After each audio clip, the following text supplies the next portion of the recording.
அனைவருக்கும் வணக்கம். காதல் மாதத்தின் காதலர் தினத்தன்று ஒரு முக்கியமான நூலை பற்றி உங்களோட பேச போகிறேன். நூலின் பெயர் காப்பி வித் கபிலர், காதல் வித் கபிலர் அப்படின்னு சொல்லலாம். இந்த புத்தகத்தை எழுதியவர் திரு நரசிம் அவர்கள். காப்பி வித் கபிலர் யாண்டு கழிந்தன அப்படின்னு சப்டைட்டில் போடுறாரு. பொதுவாகவே திரைப்படங்களுக்கு சப்டைட்டில் போடுறாங்க. இவர் தன்னோட இந்த கட்டுரை நூலுக்கு சப்டைட்டில் போடுறாரு. இந்த யாண்டு கழிந்தன அப்படின்ற சப்டைட்டிலை பார்க்கும் போதே தெரியும் இந்த கட்டுரை தொகுப்பு சங்க இலக்கிய பாடல்கள் சம்பந்தமான ஒரு கட்டுரை தொகுப்பு. இந்த நூலினை வெளியீடு செய்திருக்கவங்க லார்க் புக்ஸ். இது அவங்களோட முதல் வெளியீடுன்னு சொல்கிறாங்க. முதல்ல நூலாசிரியரை பற்றி பேசலாம். பணி நிமித்தம் காரணமாக சென்னையில் வசிக்கும் மதுரைக்கு சொந்தக்காரர் திரு நரசிம் அவர்கள். இந்நூலில் நூலாசிரியர் நரசிம் அவர்கள் முதல் கட்டுரை நூல்னு சொல்கிறாரு. நாவல், சிறுகதை, கவிதை என பல வகையாக பறந்துட்டு இருந்த எழுத்தாளர் திரு நரசிம் அவர்கள் இப்போது கட்டுரை என அனைத்து விடுவிலும் பயணப்பட்டு கொண்டிருக்கிறார். ஆக இந்த கட்டுரை நூல் இவரோட 19வது கட்டுரை நூல், 19வது நூல் அப்படின்னு சொல்கிறாரு. எழுத்தாளர் திரு பிரபஞ்சன் அவர்களால் மனித உறவுகளின் எழுத்தாளர் என்று பாராட்டப்பட்ட நரசிம் அவர்கள், இவரின் கற்குலம் என்ற சிறுகதை தொகுப்பு எனக்கு ரொம்ப பிடித்த முக்கியமான சிறுகதை தொகுப்பு. இவரை நான் பொதுவாகவே கற்குலத்தான் என்று கூப்பிடுவேன். கற்குலம் என்ற சிறுகதை தொகுப்பை பற்றியும் கற்குலம்ன்ற பர்டிகுலர் தலைப்பு கதையை பற்றியும் நான் நிறையா தனியாக பேசலாம். அவ்வளவு இருக்குது அந்த பர்டிகுலர் கதை தொகுப்பை, அந்த பர்டிகுலர் கதையை பற்றி பேசுகிறதுக்கு. அந்த கற்குலம் தொகுப்பு, சிறுகதை தொகுப்பு எஸ்ஐஆர் நினைவு சிறுகதை விருது பெற்றிருக்கு. திரு நரசிம் அவர்களின் ஐயனார் கம்மாயின் ஒரு சிறுகதை கூட சிறந்த குறும்படமாக எடுக்கப்பட்டு ஃபெட்னா போன்ற பல விருதுகளை பெற்றிருக்கிறதா ஆசிரியர் குறிப்பிட்டிருக்காரு.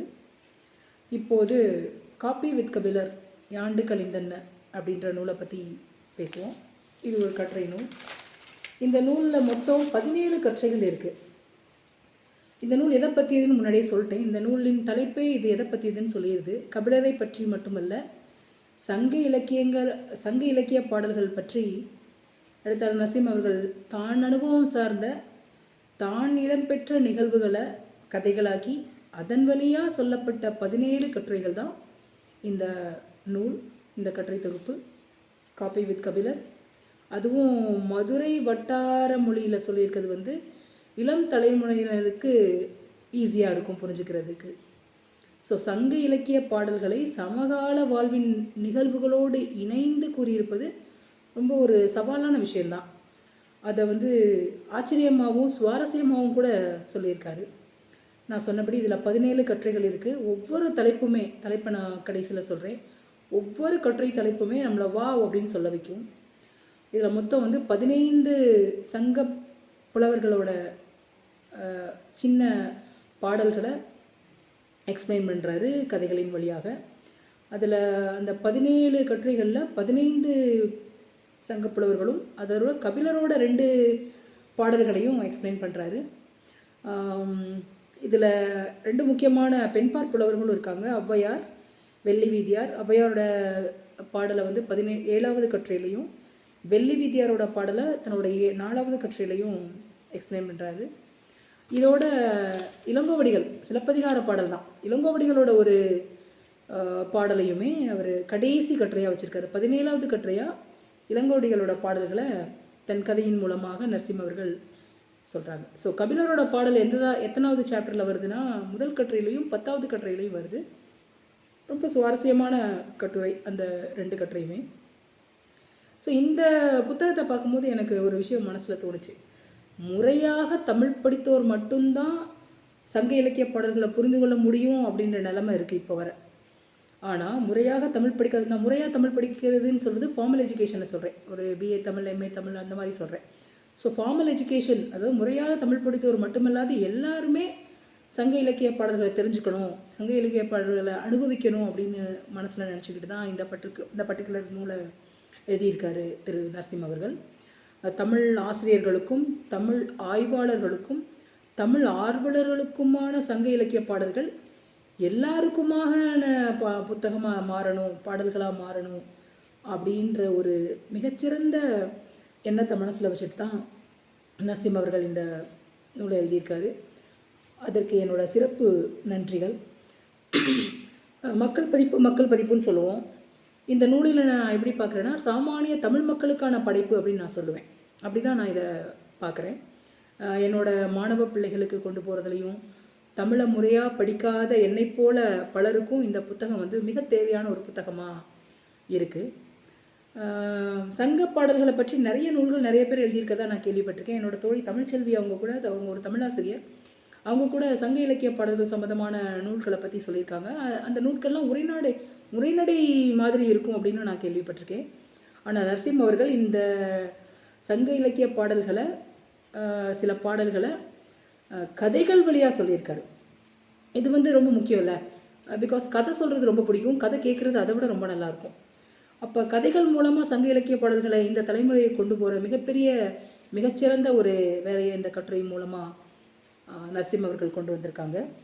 இக்கால பிள்ளைகளுக்கு ஏதுவாகவும் இருக்கும். அவர் சொன்ன கதைகளும் ரொம்ப கஷ்டமாக இருக்காது. இந்த காலத்து பிள்ளைகளுக்கு ஏதுவாக காதல் சார்ந்த விஷயங்களையும் எடுத்து சொல்லி சங்க இலக்கிய பாடல்களை விளக்கி சொல்லியிருக்காரு. ஸோ சங்க பாடல்களை வாசித்தல், அதை புரிந்து கொள்ளுதல், அதன் மூலம் அப்பாடல்களை கொண்டாடுதல் அப்படின்ற 3 பிரிவாக வச்சுக்கலாம் இந்த நூலில் அப்படின்னு நான் நினைக்கிறேன். இந்நூல் கட்டாயம் சங்க இலக்கியம் சார்ந்த விளக்க நூல்களுக்கு ஒரு வகையான திறப்பு கொடுக்கும் அப்படின்னு நான் உறுதியாக நம்புகிறேன். அப்படி தான் இந்த புத்தகத்தை நான் முடிக்கும் போது நினச்சி பார்த்தேன். இதில் நான் வந்து மொத்தம் 17 கட்டுரை இருக்குதுன்னு நான் ஆல்ரெடி சொன்னேன். இந்த 17 கட்டுரைகளில் எத்தனை கட்டுரைகளை பற்றி பேசலாம் அப்படின்னு நான் யோசிச்சுட்டு இருக்கும்போது, எல்லா கட்டுரையை பற்றி பேசிட்டா அவ்வளோதான், பப்ளிஷரும் எழுத்தாளரும் என்ன பேராசிரியர் உங்களுக்கு வேறு வேலை இல்லையா, எங்களுக்கு புத்தகத்தை பற்றி பொதுவாக சொல்லுங்கள் அப்படின்னு சொல்லிடுவாங்களோன்னு ஒரு பயம். அதனால் முதல் 3 கட்டுரைகளை பற்றி பேசலாம் அப்படின்னு நான் முடிவெடுத்தேன். அப்புறம் 17ஓட 33% எவ்வளோன்னு பார்க்கும்போது அது ஒரு 5 கதைகளாக வந்துச்சு. 33% இதுலையாவது இருக்கட்டுமே அப்படின்னு ஒரு பெரிய ஆசை தான்.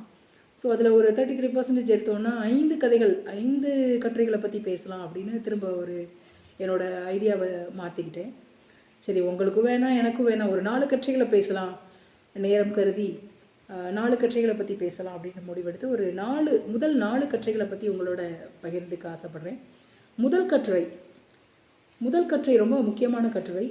இந்த கட்டுரையில் வந்து நரசிம்மும் இருக்காங்க. இந்த கட்டுரையில் அவர் சொன்ன கதையில் எழுத்தாளர் நரசிம்ம அவர்களும், சேதுக்கரசின்ற ஒரு அக்காவும், ஐயனார்ன்றது சாமி தான், நம்மளோட சாமி, ஐயனார் சாமி, இவங்க 3 பேரும் அந்த கதையில் வர்றாங்க.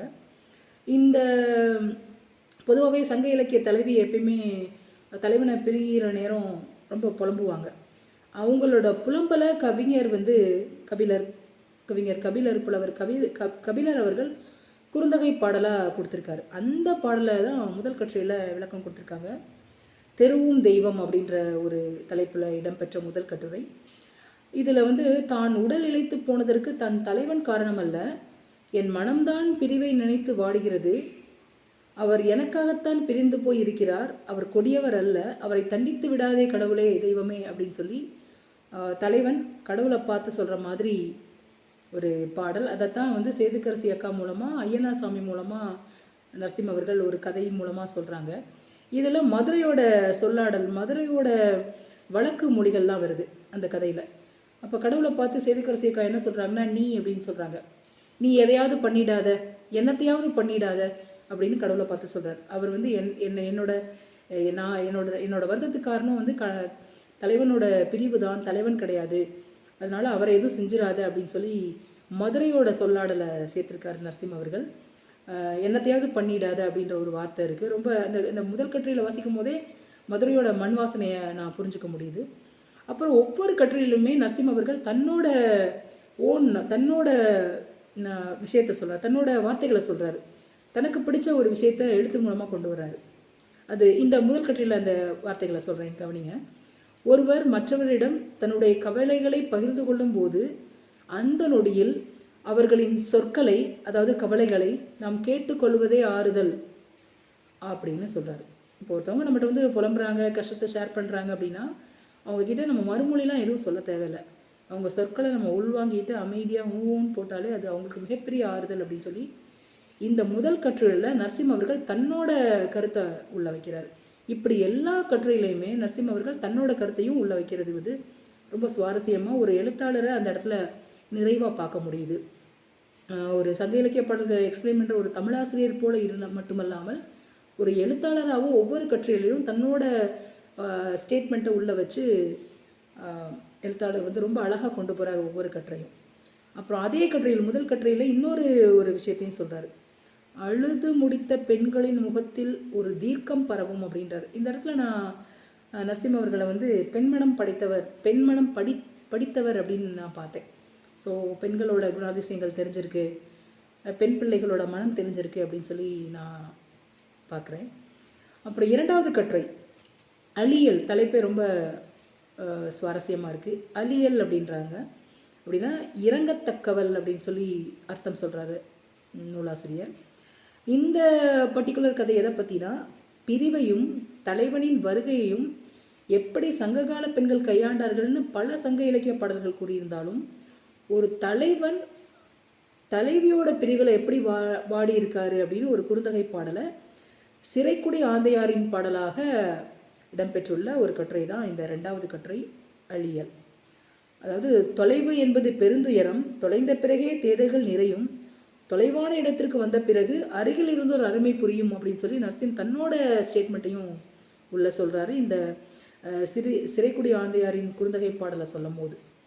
இன்னொரு ரொம்ப முக்கியமான விஷயம் இந்த ரெண்டாவது கட்டுரையில் என்னன்னா, ரொம்ப பரந்த மனப்பான்மை வேணும் இந்த பர்டிகுலர் விஷயத்தை செய்கிறதுக்கு. அது என்னென்னா, எழுத்தாளர் திரு ஜெயமோகன் அவர்களோட ஊமை சென்னா என்ற புதினத்தையும் மேற்கோள் காட்டியிருக்காரு. எவ்வளோ எழுத்தாளர்கள், எவ்வளோ கதையாசிரியர்கள், எவ்வளோ நூலாசிரியர்கள் தன்னோட படைப்பில் பிற எழுத்தாளர்களை பற்றி சொல்லுவாங்க. அது ரொம்ப ரேரான விஷயம் தானே. அதை செஞ்சுருக்காரு திரு நரசிம்ம அவர்கள் தன்னோட இரண்டாவது கட்டுரையில். அண்ட் மூன்றாவது கட்டுரையில் எதை பற்றி பேசுகிறார் அப்படின்னா, முளையிடை பள்ளம் பெருங்குளமானதே அப்படின்ற தலைப்பில் ஒரு சங்க இலக்கிய குறுந்தொகை பாடலை பற்றி பேசுகிறாரு. 325வது குறுந்தொகை பாடல்னு சொல்லி ஆசிரியர் சொல்கிறாரு. இந்த பாடலில் ரொம்ப முக்கியமான விஷயம் என்னென்னா, எதை பற்றி பேசுதுன்னா, உயர்வு நவிர்ச்சி அணி அப்படின்னு நம்ம சின்ன வயசில் படிச்சிருப்போம் இந்த அணி இலக்கணத்தில். இந்த உயர்வு நவிர்ச்சி அணிக்கு எடுத்துக்காட்டாக இடம்பெற்ற ஒரு குறுந்தொகை பாடலை தான் நரசிம்ம அவர்கள் எக்ஸ்பிளைன் பண்ணியிருக்காரு. தந்தை போல அன்பு செலுத்திய காதலன் எங்கு போனாரோ அவர் இல்லாமல் எப்படி இருப்பது என்று அழுது அழுது கண்ணீர் மார்புக்கு இடையே தேங்கிய கரிய கால்கள் உடைய வெண்பறவை மேயும் குளம் போல காட்சியளிக்கிறது என்று ஒரு தோழியிட்ட தலைவி சொன்னதாக இடம்பெற்ற ஒரு குறுந்தொகை பாடலை தான் ஆசிரியர் நரசிம்ம அவர்கள் இந்த இடத்துல எக்ஸ்பிளைன் பண்ணுறாரு. இதில் வந்து தலைவன் வந்து பிரிந்து போனதை முன்னிட்டு தலைவி தன்னோட அப்பாவுக்கு நிகராக அதை நினச்சி சொல்கிற குறுந்தொகை பாடல் தான் எக்ஸ்பிளைன் பண்ணுறாரு. ஆனால் கதையில் நரசிம்ம அவர்கள் சொன்ன கதையில் தன்னோட நண்பன், தன்னோட ஆண் நண்பன் தன்னோட காதலியின் பிரிவால் துயரப்பட்ட ஒரு கதையை சொல்கிறாரு. இந்த இடமும் ரொம்ப முக்கியமான விஷயமா பார்த்தேன். ஒரு சங்க இலக்கிய பாடல்களில் தலைவி சொன்ன ஒரு விஷயத்த தன்னோட வாழ்வில் நடந்த தன் ஆண் நண்பன் சொன்ன ஒரு விஷயத்தோட கனெக்ட் பண்ணி கதையாக சொல்கிறாரு. அந்த இடத்துலேயே நரசிம்ம அவர்கள் சொன்ன ஒரு வார்த்தை எனக்கு ஞாபகம் இருக்குது இன்னுமே. ஆண்களுக்கான அழுகை மருந்து குடி. ஸோ தண்ணி அடிக்கிறது வந்து ஆண்களோட அழுகையின் மருந்து அப்படின்னு சொல்கிறாங்க. இது ஒரு விதமான பார்வையாக நான் பார்க்குறேன். அண்டு நாலாவது கட்டுரை வந்து உன் சும்மா அழகையே கண்ணால் தாண்டுதல் அரிய காரியம் அப்படின்ற தலைப்பில் இடம்பெற்ற மூன்றாவது கட்டுரை. இதில் நான் மூணாவது சாப்டரில் சொன்ன மாதிரியே திரு ஜெயமோகன் அவர்களோட நாவல் புதினத்தை பற்றி பேசின மாதிரி இங்கே ராஜசுந்தரராஜன் அவர்களின் கவிதை ஒன்றையும் மேற்கோள் காட்டி தான் இந்த கட்டுரையை ஆரம்பிக்கிறார். ஆக்சுவலாக இந்த கட்டுரையோட தலைப்பே அவரோட வரிகள் தான். திரு ராஜசுந்தரராஜன் அப்படின்ற ஒரு கவிஞரோட தமிழினி வெளியிட்ட முகவீதின்ற ஒரு கவிதை நூலில் இடம்பெற்ற ஒரு கவிதையை மேற்கோள் காட்டியிருக்காரு. அதுதான் தலைப்பே. உன் சும்மா அழகையே கண்ணால் தாண்டுவது அரிய காரியம் அப்படின்ற கவிதையில் இடம்பெற்ற ஒரு வரியையே தன்னோட கட்டுரைக்கும் தலைப்பாக வச்சுருக்காரு. இதில் சங்க இலக்கிய பாடல் எதை மேற்கோள் காட்டியிருக்காரு, எதை எக்ஸ்பிளைன் பண்ணியிருக்காருன்னு பார்த்தோன்னா வெள்ளி. அண்ட் நாலாவது கட்டுரை வந்து உன் சும்மா அழகையே கண்ணால் தாண்டுதல் அரிய காரியம் அப்படின்ற தலைப்பில் இடம்பெற்ற மூன்றாவது கட்டுரை. இதில் நான் மூணாவது சாப்டரில் சொன்ன மாதிரியே திரு ஜெயமோகன் அவர்களோட நாவல் புதினத்தை பற்றி பேசின மாதிரி இங்கே ராஜசுந்தர ராஜன் அவர்களின் கவிதை ஒன்றையும் மேற்கோள் காட்டி தான் இந்த கட்டுரையை ஆரம்பிக்கிறார். ஆக்சுவலாக இந்த கட்டுரையோட தலைப்பே அவரோட வரிகள் தான். திரு ராஜசுந்தர ராஜன் அப்படின்ற ஒரு கவிஞரோட தமிழில் வெளியிட்ட முகவீதின்ற ஒரு கவிதை நூலில் இடம்பெற்ற ஒரு கவிதையை மேற்கோள் காட்டியிருக்காரு. அதுதான் தலைப்பே.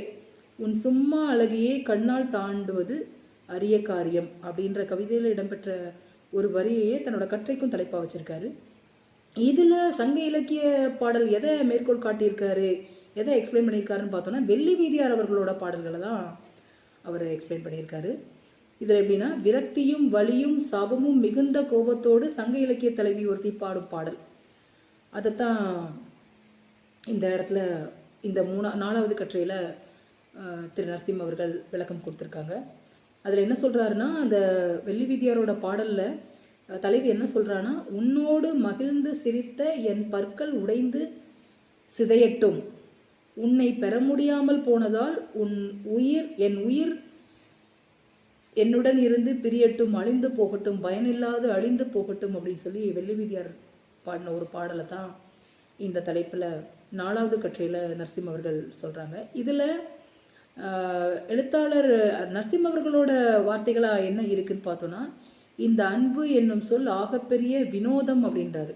எப்படின்னா, ஒரு தன்னைத்தானே சாப விட்டுக்கிற ஒரு தலைவியை பற்றி வெள்ளி வீதியார் ஒரு பாடல் பாடுறாங்க. இப்போ அன்பு என்ன செய்யும்னா, தன்னைத்தானே தாக்கிக்கிறோம், தன்னைத்தானே அடிச்சுக்கிறோம். அப்போ இந்த அன்பு வந்து ஆகப்பெரிய வினோதமான ஒன்று அப்படின்னு சொல்லி நரசிம்ம அவரோட வார்த்தையாக சொல்கிறாரு. அப்புறம் உளச்சிக்கலில் உள்ள உளவியல்ன்றார். உளச்சிக்கல்லே ஒரு பெரிய விஷயம், ஆனால் ஒவ்வொருத்தருக்கும் உளச்சிக்கல் வந்து வித்தியாசமாக இருக்கும், அதுவே ஒரு உளவியல் விஷயம் அப்படின்னு சொல்லி உளச்சிக்கலில் உள்ள உளவியல் அப்படின்ற ஒரு பெரிய சொல்லாடலையும் பயன்படுத்தியிருக்காரு நரசிம் தன்னோட நாலாவது கட்டுரையில். இறுதியான கட்டுரை, ஐந்தாவது கட்டுரை, என்னோட பேச்சில் இறுதியான கட்டுரை. மொத்தம் 17 கட்டுரை இருக்குது. நான் சொல்ல போகிறது என்னமோ 5 கட்டுரைகளை பற்றி. இந்த கட்டுரை வந்து பையுள் மாலையில் எமியும் தமியரும் அப்படின்னு ஒரு தலைப்பு. இந்த இந்த இந்த கட்டுரையை பற்றி நான் ஃபுல்லாக பேச போகிறதில்ல, ஆனால் இதில் இடம்பெற்ற சொற்களை நான் உங்கள்கிட்ட சொல்லணும்னு ஆசைப்பட்றேன். எமியம் அப்படின்னா தனியாக இருக்கும் மரம் அப்படின்னு சொல்கிறாரு. அதாவது தலைவி தன்னை எமியம்ன்றாங்க, தனியாக இருக்கும் மரம் அப்படின்றாங்க. தலைவனை பிரிந்து இருக்கிறன்னா ஒரு எமியம், தனியாக இருக்கும் ஒரு மரம் அப்படின்றாங்க. அப்போ தலைவனை என்ன சொல்கிறாங்க அப்படின்னா தமியர் அப்படின்றாங்க. தமியர்னா தலைவியை பிரிந்து இருக்கும் ஒரு தலைவனை வந்து தமியர் அப்படின்றாங்க.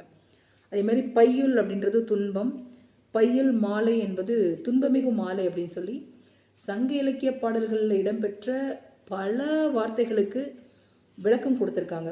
ஒரு மாணவியாக நான் இதை ரசித்து படித்து தெரிஞ்சுக்கிட்டேன், ஒவ்வொரு சொல்லுக்கும் உள்ள அர்த்தங்களை. இந்த ஐந்தாவது கட்டுரை வந்து மனதை விட்டு அகலாத ஒரு பாடலாக இருக்கும். இந்த ஐந்தாவது கட்டுரையில் இடம்பெற்ற சங்க இலக்கிய குறுந்தொகை பாடல் மனதை விட்டு அகலாது இருக்கும் அப்படின்னு சொல்லி நரசிம்ம அவர்கள் சொல்கிறாரு. பிகாஸ் அதில் சொல்லப்பட்ட ஓமை எப்படி அப்படின்றதான் அவரோட கூற்று. ஸோ ஊமையுடன் சொல்லப்பட்ட மிக முக்கியமான குறுந்தொகை பாடலை தான் இந்த ஐந்தாவது கட்டுரையில் எழுதியிருக்காரு திரு நரசிம்ம அவர்கள். எப்படி இருக்குன்னா, குடும்பத்திற்காக பொருளீட்டும் பொருட்டு வெளியே சென்ற ஒரு தலைவன் வருந்துறான். ஆனால் அவன் என்ன நினைக்கிறான்னா, தான் தனியாக இருக்கிறத விட தான் இல்லாமல் தனிமையில் இருக்கும் தன் தலைவி இருக்கிற தனிமை தான் ரொம்ப பெரிய நோய்மை அப்படின்னு சொல்லி சொல்கிறாங்க. ஸோ தன் துணை இல்லாமல் இருக்கும் இருக்கும் தலைவி தன் தனிமையை விட அதிக நோய்மை தருவதாக இருக்குது அப்படின்னு சொல்லி அந்த குறுந்தொகை பாடலோட ஓமையை எக்ஸ்பிளைன் பண்ணுறாரு நரசிம்ம அவர்கள். இந்த இடத்துல நரசிம்ம அவர்கள் அவரோட விஷயமா என்ன ஸ்டேட்மெண்ட் விட்டுருக்காருன்னா, விரும்பி ஏற்கும் தனிமையை விட விரும்பி ஏற்கும் தனிமை சொர்க்கத்தை விட மேலானது, தள்ளப்படும் தனிமை நரகத்தை விட மோசமானது அப்படின்னு சொல்கிறாங்க. So known devil is better than unknown ஏஞ்சல்னு ஒரு ஆங்கில வார்த்தை சொல்லாடல் இருக்குது. அதுபோல் அது சாயலில் ஒரு மிக ஆழமான ஒரு கருத்தை வச்சுருக்காங்க இந்த பர்டிகுலர் சாப்டர், 5வது சாப்டரில். விரும்பி ஏற்கும் தனிமை சொர்க்கத்தை விட மேலானது, தள்ளப்படும் தனிமை நரகத்தை விட மோசமானது அப்படின்னு சொல்லி ஒரு பெரிய ஸ்டேட்மெண்ட்டை இந்த 5வது கட்டுரைக்கு தோதா சொல்லியிருக்காரு திரு நரசிம்ம அவர்கள். அதே மாதிரி ஒவ்வொரு கட்டுரைக்கு பின்னாடியும் ஒவ்வொரு முக்கியமான சொற்களுக்கும் இணை சொற்களை சொல்கிறார், அதோட அர்த்தத்தை சொல்கிறார். கிளைந்து, கிள்ளுதல், மிச்சில், மிஞ்சி இருப்பது, குளவி, மலர், சிறுநீர், சிறிதளவு நீர், சின்னீர், சிறிதளவு நீர், அழியல், நம்ம 2வது சாப்டரில் பார்த்தோம்ல, அழியல், இறங்கத்தக்கவல் அப்படின்னு சொல்கிறாங்க. இந்த மாதிரி ஒவ்வொரு கட்டுரைக்கு பின்னாடியும் சங்க இலக்கிய பாடல்கள் இடம்பெற்ற ஒரு முக்கியமான சொற்களுக்கு அர்த்தத்தையும் சொல்லியிருக்காரு. ரொம்ப முக்கியமான விஷயம் இதுவும். அதே மாதிரி கட்டுரையில் இடம்பெற்ற சங்க இலக்கிய பாடல்கள் இடம்பெற்ற நல்ல சொல்லாட்சிகளை எடுத்தெடுத்து சொல்லியிருக்காரு. மணிமருள் பூவின் அப்படின்னு ஒரு விஷயத்த நல்ல சொல்லாட்சின்னு சொல்லி நமக்கே எடுத்து சொல்கிறாரு கட்டுரை ஆசிரியர். அது 13th சாப்டரில் வருது. அந்த 13th சாப்டரில் வர்ற வார்த்தையை தான் சப்டைட்டிலில் போட்டிருக்காரு. பூவிடை படினும் யாண்டு கழிந்தன்ன அப்படின்ற ஒரு தலைப்பில் தான் 13வது சாப்டர் இருக்குது. 11வது சாப்டர் நீயா 11வது சாப்டரும் இதே மாதிரி ஒரு முக்கியமான சாப்டராக தான் நான் பார்க்குறேன். இது மொத்த புத்தகமுமே மிகப்பெரிய ஒரு திறப்பை கொடுத்துருக்கு சங்க இலக்கிய பாடல்களை நோக்கி. குறிப்பாக என்னை போன்ற தமிழ் படிக்காத, ஃபார்மலாக தமிழ் படிக்காத மக்களுக்கு ரொம்ப பயனுள்ள ஒரு புத்தகமாக இருக்கும். மாணவர்களுக்கு ரொம்ப பயனுள்ள புத்தகமாகவும் இது இருக்கும். இந்த புத்தகத்தை வடிவமைத்த கவிஞர், பதிப்பாளர் லார்க் பாஸ்கர் அவர்கள் அட்டைப்படத்தை ரொம்ப செம்மையாக கொடுத்துருக்காங்க. ரொம்ப அழகான ஒரு அட்டைப்படம். 17 சாப்டரையும் சொல்லணும்னு ஆசை தான். மீதி இருக்க 12 சாப்டரையும் வாசிட்டு நீங்களும் காதலில் மயங்குங்க. காஃபி வித் கபிலர், காதல் வித் கபிலர். நன்றி.